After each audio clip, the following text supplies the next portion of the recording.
to start work. And the school and office is also responsible for recording and monitoring the casual hires hours worked in the casual payroll system. So for this follow-up, the overall audit rating was unacceptable. And this is Jennifer Luke, who's here to explain why. Thank you. Good morning. My name is Jennifer Luke, Audit Specialist in Internal Audit. So as Denise said, the review was rated as unacceptable, as many of the previous findings still existed, and one of the observations were still rated as a high-risk finding. So we noted the following weaknesses. The highest risk finding is that we found 10.9% of the population of casual hires were allowed to start work prior to OHR's verification clearance. Other exceptions we found included instances of overpayments of hours, missing or incomplete employment forms, such as the Form I-9, which was missing in 22% of our sample size and could result in penalties and fines. We found inconsistent casual hire procedures that need to be updated to reflect current practice, and some system limitation control issues in the casual payroll system. To address these concerns, our review made 9 recommendations, and management has addressed each of them, which include monitoring reports of noncompliance, targeted trainings to schools or complexes, updates to existing guidelines and training materials, working with other state agencies to improve current information systems. Internal audit reviewed the management action plans and feel it adequately addresses our concerns. Any questions? Thank you. Any motion to accept the report? So moved. Moved in second. Any discussion? Well, it's management. I guess one comment is very troubling to see this come up again, and there's really a lot of risk to us by not having this corrected. So let's hear, as Brian said, from management.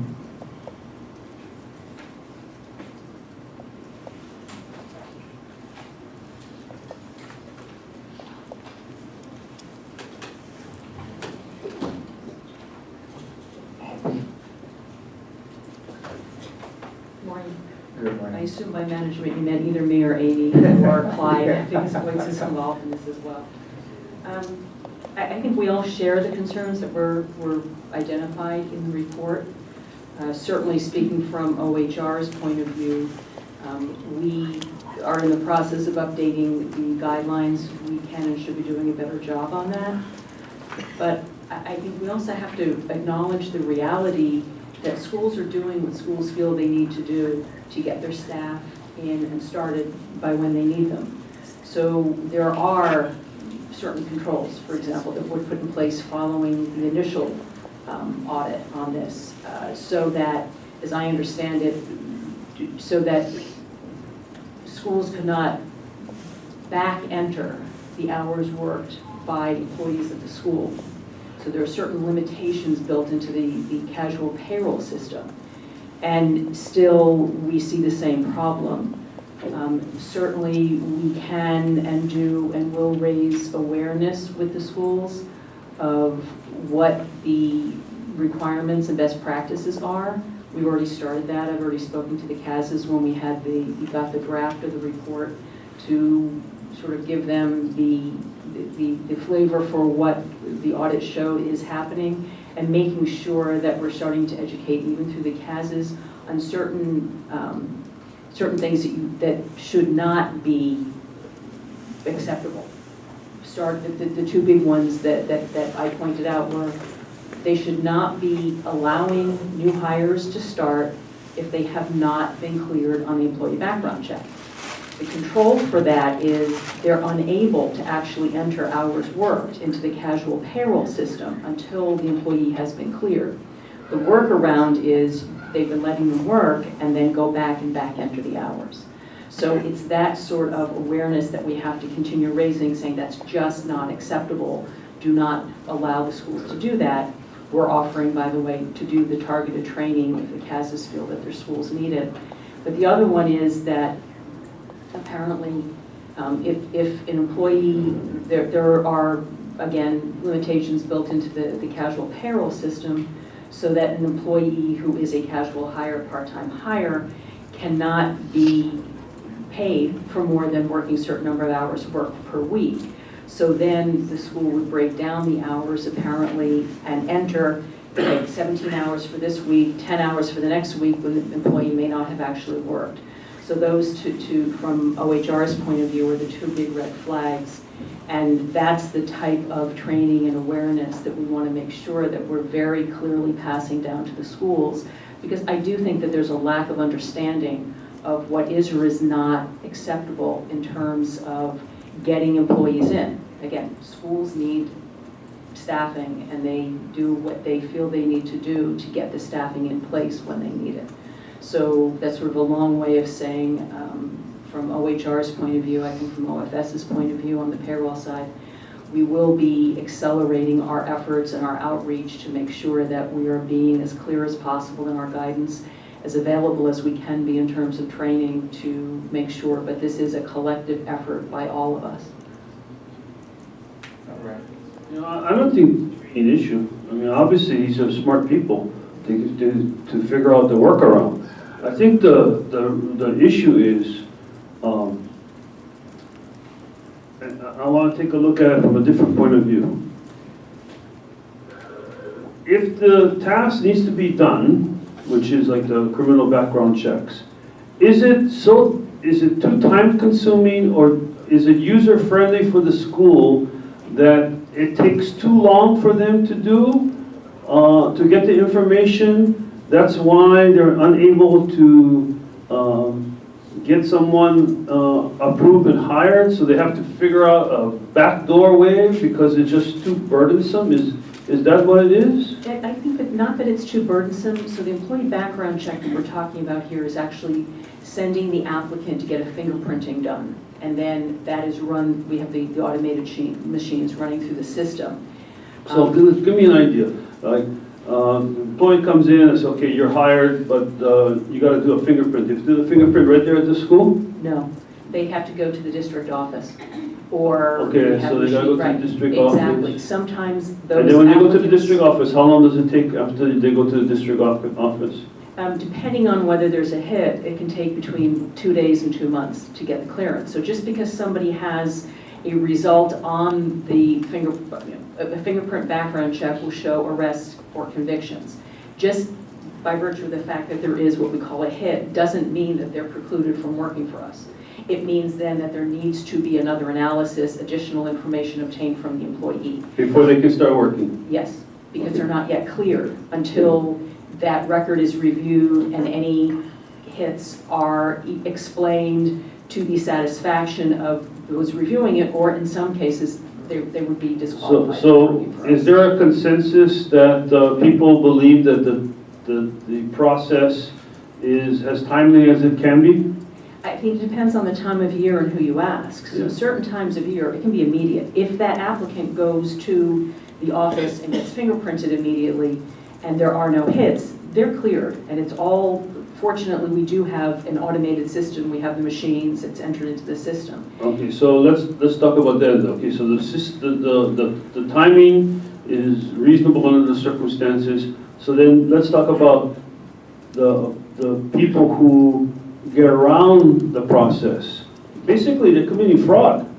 If you enter time that you're not supposed to enter time, and you're committing fraud, are these people being disciplined for committing fraud? That is part of what this part of the start of the discussion with the CAS is, and you are right, that would be fraud. So what we are offering through OHR is we are available to go train at the schools on correct practices, but also if there is any indication or any belief that an employee is doing this intentionally, somebody at the school is doing this intentionally, truly, we do want to be sure they understand that this is not right, because I do think there is not that complete understanding. But we can also give the advice on how to handle whether it's performance management or whether it's a disciplinary situation. Well, all I'm kind of contending is that, look, if we need to have the bodies in place, and there's a determination that the safety of the school, the ability to function as a school is important, you know, could there be a process by which, I'm not certain, maybe it's statutory, we have to comply with the statute, that's why we have to do these background checks.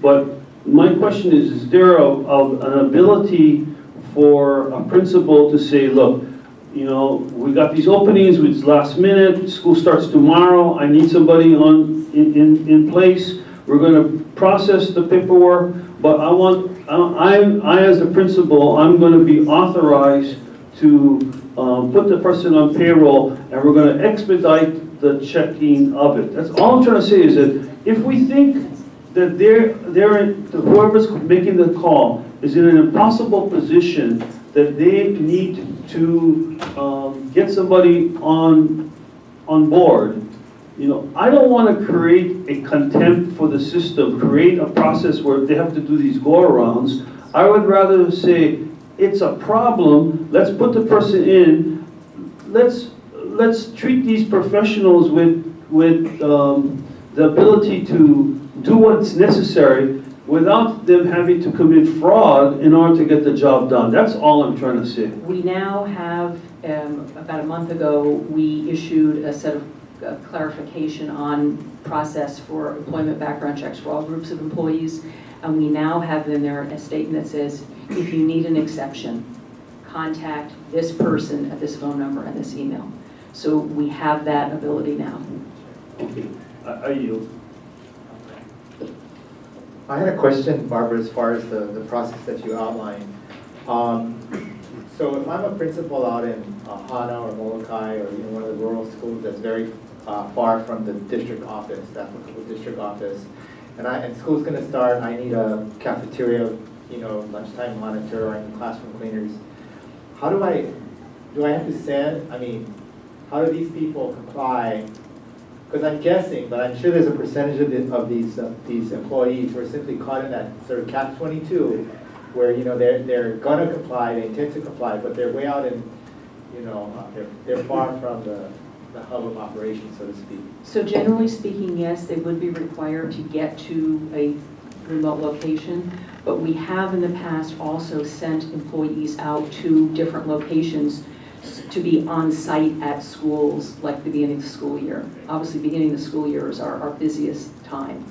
And I don't know if we've done that for HANA, but I do know that we have done that. We did do that this last school year, where when we knew that there would be a big volume, rather than expecting everybody to come to the central location, we sent our people out to actually get the fingerprinting by the old-fashioned method, the paper method, but we can still work with that.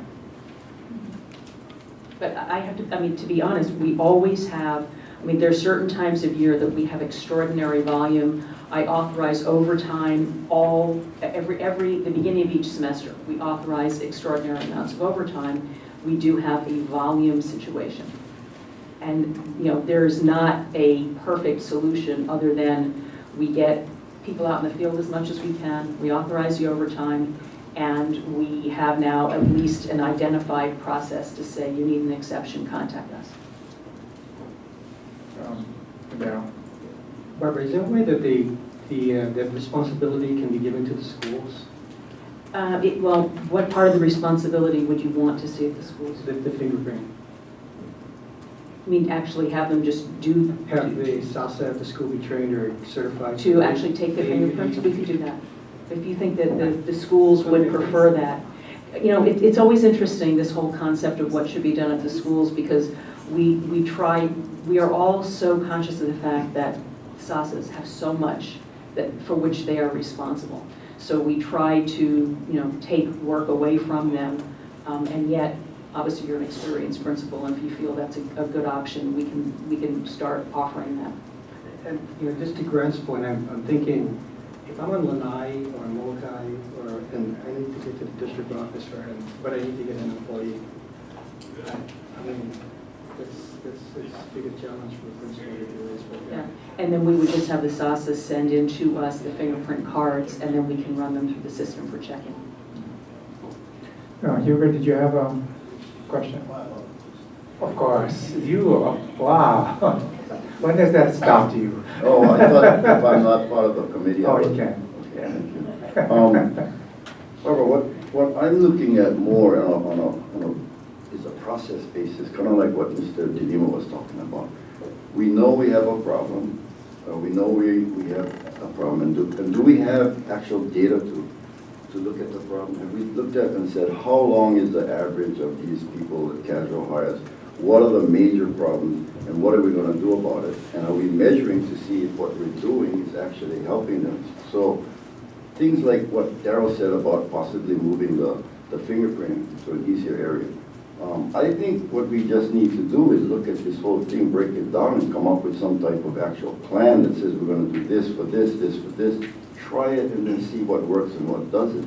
Because I think the hiring of an employee right now is paramount. I think it's very, very important for us. And I would look more at systems, as how we're going to build a system so that every principal who is out in HANA knows that because he's out in HANA, this is where he's going to be going. So that's the only thing I see with this thing is to start building a better process. That's all. Thank you. So Barbara, you know, the feeling I get is that you do have policies and procedures in place. It's just a matter of trying to get it enforced, because it's like building walls, because they find ways to go around it. I mean, that's part of it, but I don't want to be unfair to, again, to those who are trying to deal with bringing in volumes of employees that are all at the same time. That's part of it, but I do believe truly it's a lack of awareness more than it is an evil intention. And we can help in terms of increasing the awareness. Yeah, I can appreciate that, but I just wanted to make sure we do have the policies and procedures in place, and that we're just trying to enforce them as best we can. But the fact is by not enforcing and having all these exceptions exist from 2012, there's no improvement.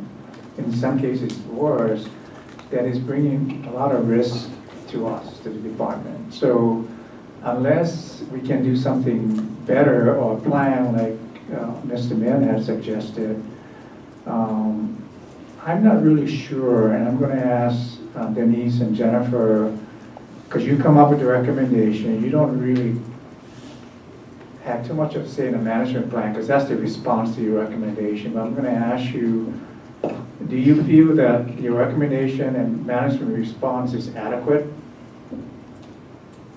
in the timing? As far as the timing, yes, but to address Herbert's, as far as data, as far as the data, we've started this continuous auditing review. So we've been pulling the data annually to look at the verifications. And so it is possible to see if, I know what you mentioned about maybe the SASA's doing the fingerprinting, to see if that works, and then to see the data for the following year to see if it has gone down. Yeah, I would say if you have the data, then don't wait a year. Do it consistently. Look at it 3 months, 6 months, and see how we improving the timing. Also, I like the fact that you're saying, things like fingerprinting and all those things. To me, I think you can look at as to, okay, where can we put the fingerprinting to be the easiest and most convenient, and then target the data to see if it's really helping or improving. This is all I'm saying we need to be doing more in the DOE, is using our data to guide us to success. And I just think that, again, if we start to do that, we look at the root causes of some of these issues, address it, try and see what we can come up with, try it, and then at least that way we know it works, it doesn't work, or whatever's happening. That's all I'm saying. Thank you. Thank you. So committee members, are there any further discussion on this report? There's options to us. One is we accept the report as is, or we can defer the report for further look at the management responses. So that's the options at this point. So is there any motion to either accept or defer the report?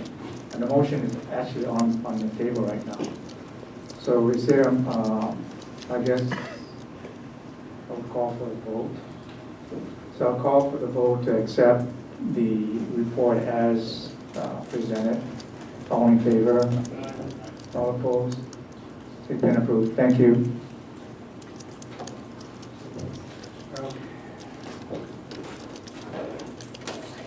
There's no other agendized business, so I'll entertain a motion to adjourn. All in favor? opposed? Thank you, Brian, and thank you for the second. Meeting adjourned at